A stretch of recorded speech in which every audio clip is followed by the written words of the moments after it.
டிசபிலிட்டின்னு சொன்னாலே சில பேருக்கு பயமா இருக்கும். சில பேருக்கு தவறான புரிதல் இருக்கும். இன்னும் சில பேருக்கு என்ன ஆகுமோ அப்படிங்கிற ஒரு ஆன்சைட்டி இருக்கும். வணக்கம் நண்பர்களே. வெல்கம் டு சாரஜ் YouTube channel. This is Jagadeeswari Sivarajan, special educator. இன்னைக்கு பதிவில் டிசபிலிட்டினா என்ன, அதோட பல்வேறு வகைகள் பற்றி சற்று விளக்கமாக பார்க்கலாம். ஒரு ஸ்பெஷல் எஜுகேட்டரா பல குழந்தைகளோட தினமும் பார்த்து ஒர்க் பண்ண எக்ஸ்பீரியன்ஸ்ல நான் சொல்றேங்க, டிசபிலிட்டிங்கிறது ஒரு வீக்னஸ் கிடையாது. அது ஒரு சைல்டு இந்த உலகத்தை சற்றே வேற மாதிரி புரிஞ்சிக்கிற ஒரு எக்ஸ்பீரியன்ஸ் தான். டிசபிலிட்டினா என்ன? டிசபிலிட்டி அப்படின்னா ஒரு குழந்தையோ அல்லது ஒரு நபரோ தினசரி வாழ்க்கை விஷயங்கள்ல, அதாவது பேசுறது, நடக்கிறது, கற்றுக்கொள்வது, தன்னைத்தானே கவனித்துக் கொள்வது, மற்றவங்களோட இன்டராக்ட் பண்றது, இதுல சற்று கூடுதல் சப்போர்ட் தேவைப்படுறத தான் நம்ம டிசபிலிட்டின்னு சொல்றோம். ரொம்ப முக்கியமான விஷயங்க, டிசபிலிட்டிங்கிறது ஒரு நோய் கிடையாது, ஒரு சாபம் கிடையாது, அது பெற்றோர் செய்த தவறும் கிடையாது. ரைட் சப்போர்ட், ரைட் டைம்ல ரைட் இன்டர்வென்ஷன் கொடுத்தா நம்ம சிறப்பு குழந்தைங்களை ஈஸியா, இண்டிபெண்டா, கான்ஃபிடென்ட்டா நம்ம அவங்கள கொண்டு வர முடியும். Types of disability. ஸோ டிசபிலிட்டியில் பல்வேறு வகைகள் இருக்குது. அதை ஒன்றுனா இப்போ நம்ம பார்க்கலாம். ஃபர்ஸ்ட் ஒன் வந்து ஃபிசிக்கல் டிசபிலிட்டி, அதாவது உடல் குறைபாடு. இந்த வகை டிசபிலிட்டியில் குழந்தைக்கு பாடி மூமெண்ட்டில் டிஃபிகல்ட்டி இருக்கும். அதாவது நடக்கிறதுக்கு கஷ்டமாக, கை கால் முழுசாக ஃபங்க்ஷன் ஆகாமல் இருக்கலாம், இல்லை பேலன்ஸ் அண்ட் கோஆர்டினேஷனில் ப்ராப்ளம் இருக்கலாம். எக்ஸாம்பிள் பார்த்தீங்கன்னா செரிபிள் பால்சி, ஸ்பினா ஃபிடா. ஃபிசிக்கல் டிசபிலிட்டினாலே இன்டெலிஜென்ஸ் வந்து பாதிக்கப்பட்டது அப்படிங்கிறதுலாம் கிடையாதுங்க. Physiotherapy, occupational therapy, adaptive tools இதெல்லாம் கொடுக்குறப்ப நிச்சயமா அவங்க கிட்ட நம்ம லேர்னிங்கை கொண்டு வர முடியும். ஸோ லேர்னிங் கம்ப்ளீட்லி பாசிபிள் தான். டேலண்ட்டும் கான்ஃபிடென்ட்டும் டெவலப் ஆகும். இரண்டாவது டைப் பார்த்தீங்கன்னா இன்டெலெக்சுவல் டிசபிலிட்டி, அதாவது அறிவுத்திறன் குறைபாடு. இந்த குழந்தைங்க வந்து ஸ்லோ லேர்னர் தாங்க. அவங்க வந்து நோ லேர்னர்ஸ் கிடையாது. கான்செப்டை புரிஞ்சுக்கிறதுல டைம் எடுக்கும். அகாடமிக் ப்ராக்ரஸ் பார்த்தீங்கன்னா மெதுவாக இருக்கும். லைஃப் ஸ்கில்ஸ்க்கு ரிப்பீட்டட் ப்ராக்டிஸ் தேவைப்படும். ஸோ நம்ம யாரும் அவங்கள ப்ரெஷர் பண்ண வேண்டாம், கம்பேரிசன் பண்ண வேண்டாம். Routine plus structure plus patience இருந்தாலே போதும், சைல்டுகிட்ட நல்ல ப்ராக்ரஸை கொண்டு வர முடியும். சின்ன சின்ன ப்ராக்ரஸும் கூட ஒரு பிக் சக்ஸஸ் தாங்க. கன்சிஸ்டன்சியாக நம்ம அவங்கக்கிட்ட ஒர்க் பண்ணோம்னா நிச்சயமாக அவங்களோட லேர்னிங் ஸ்கில்ஸை நம்ம டெவலப் பண்ண முடியும். தேர்ட் டைப் பார்த்தீங்கன்னா ஆட்டிசம் ஸ்பெக்ட்ரம் டிசார்டர், அதாவது ஏஎஸ்டி. இது ஒரு நியூரோ டெவலப்மெண்டல் கண்டிஷனுங்க. ஸோ ஐ கான்டாக்ட் கம்மியாக இருக்கும், ஸ்பீச் டிலே இருக்கும், இல்லை ஸ்பீச்சே இல்லாமல் இருக்கும், ரிப்பிடேட்டிவ் பிஹேவியர் இருக்கும், சம்டைம்ஸ் சென்சரி சென்சிட்டிவிட்டியாக இருக்கலாம். ஸோ ரொட்டீனை நம்ம சேஞ்ச் பண்ணோன்னா சம்டைம் அவங்க டிஃபிகல்ட்டாக ஃபீல் பண்ணுவாங்க. ஸோ ஆட்டிசம் ஒரு ஸ்பெக்ட்ரம். ஒவ்வொரு குழந்தையும் ஒவ்வொரு மாதிரி இருப்பாங்க.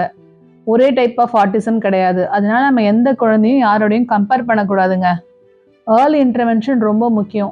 Speech therapy, behaviour therapy and structured ரொட்டீனை நம்ம ஃபாலோ பண்ணுறது மூலயமா இவங்களுக்கும் லேர்னிங்கை நம்ம பாசிபிள் ஆக்க முடியும். ஃபோர்த் டைப்பு லேர்னிங் டிசபிலிட்டி, அதாவது கற்றல் குறைபாடு. இவங்களுக்கு அறிவுத்திறனில் எந்த ஒரு பெரிய பாதிப்பும் இருக்காதுங்க. ஸ்பெசிஃபிக் ஏரியாவில் தான் லேர்னிங்கில் டிஃபிகல்ட்டி இருக்கும். ஸோ உதாரணத்துக்கு பார்த்தீங்கன்னா டிஸ்லெக்ஷியா, அதாவது ரீடிங்கில் ப்ராப்ளம் இருக்கும். டிஸ்கார்ஃபியா, ரைட்டிங்கில் ப்ராப்ளம் இருக்கலாம். டிஸ்கால்குலியா, மேத் ஃபங்க்ஷனில் ப்ராப்ளம் இருக்கும். லேர்னிங் வந்து ஸ்லோவாக இருக்கும், இல்லைன்னா டிஃபிகல்ட்டாக இருக்கும் அவங்களுக்கு புரிஞ்சுக்கிறத, கான்செப்டை புரிஞ்சுக்கிறதுல. ஸோ அவங்க வந்து லேசி கிடையாதுங்க, கேர்லெஸ் மிஸ்டேக்கில் எதையுமே பண்ணலை. மெத்தட் மிஸ்மேட்ச் தான் ப்ராப்ளமாக இருக்குது. ஸோ நம்ம அவங்களுக்கு என்ன மாதிரி சப்போர்ட் பண்ணலான்னு கேட்டிங்கன்னா extra time, visual and multi sensory teaching கொடுக்கலாம், பாசிட்டிவ் ரீஇன்ஃபோர்ஸ்மெண்ட்டு. இது மூலயமா அவங்களோட கான்ஃபிடென்ஸை நம்ம பில்ட் பண்ணலாம். அஞ்சாவது type speech and language disability, அதாவது பேச்சு குறைபாடு. பேச தொடங்குறது ரொம்ப லேட்டாக இருக்கலாம், இல்லை ப்ரொனவுன்சியேஷன் கிளியராக இல்லாமல் இருக்கலாம், சென்டென்ஸ் ஃபார்மேஷனில் டிஃபிகல்ட்டி ஃபீல் பண்ணலாம். என்ன மாதிரி சப்போர்ட் கொடுக்கலான்னு கேட்டிங்கன்னா speech therapy, daily homework practice, so screen time control பண்ணுறது, இன்டராக்ஷனை வந்து நம்ம இன்க்ரீஸ் பண்ணணும். குழந்தையோட பேசுகிறத இன்டராக்ஷனை நம்ம இன்க்ரீஸ் பண்ணணும். ஒரு குழந்தை பேசலைன்னா அவங்களுக்கு சொல்ல எதுவும் இல்லைன்னு அர்த்தம் கிடையாதுங்க. பேசுறதுக்கான வழி கிடைக்கலன்னு தான் அர்த்தம். ஸோ கம்யூனிகேஷன்ஸை ஆல்டர்னேட் மெத்தடில் கூட நம்ம அவங்களுக்கு யூஸ் பண்ணலாம். பிக்டோரியல் வேவாக கூட டீச்சிங்கை நம்ம இன்ட்ரடியூஸ் பண்ணலாம். எல்லாத்துக்கும் முக்கியம் ப்ரொஃபஷனல்ஸை அணுகி அதுக்கான மெத்தடாலஜியை நம்ம ப்ராக்டிஸ் பண்ணோம். ஸோ ஸ்பீச் தெரபிஸ்ட் கிட்ட நம்ம இன்டர்வென்ஷன் எடுத்துக்கலாம். இயரிங் இம்பேர்மெண்ட், ஸோ கேட்பதில் குறைபாடு, இது வந்து பார்ஷியல் இயரிங் லாஸாக இருக்கலாம், இல்லை கம்ப்ளீட் இயரிங் லாஸாக இருக்கலாம். என்ன மாதிரி சப்போர்ட் கொடுக்கலான்னு கேட்டிங்கன்னா, இயரிங் எய்ட் யூஸ் பண்ணலாம், காக்லியர் இம்ப்ளான்டேஷன் பண்ணலாம், சைன் லாங்குவேஜ் சொல்லித்தரலாம், விஷுவல் டீச்சிங் இன்ட்ரடியூஸ் பண்ணலாம். ஏர்லி ஐடென்டிஃபிகேஷன் இருந்தால் லாங்குவேஜ் அண்ட் கம்யூனிகேஷன் ஸ்கில்ஸில் ரொம்ப நல்லாவே டெவலப்மெண்ட் கொண்டு வர முடியுங்க. 7th டைப்பு விஷுவல் இம்பேர்மெண்ட், அதாவது பார்வை குறைபாடு, லோ விஷனாக இருக்கலாம், இல்லை கம்ப்ளீட் பிளைண்ட்னஸாக கூட இருக்கலாம். சப்போர்ட் சிஸ்டம் பார்த்தீங்கன்னா நம்ம பிரெய்லி இன்ட்ரடியூஸ் பண்ணலாம். பிரெய்லி வந்து ஒரு பவர்ஃபுல் டூல்.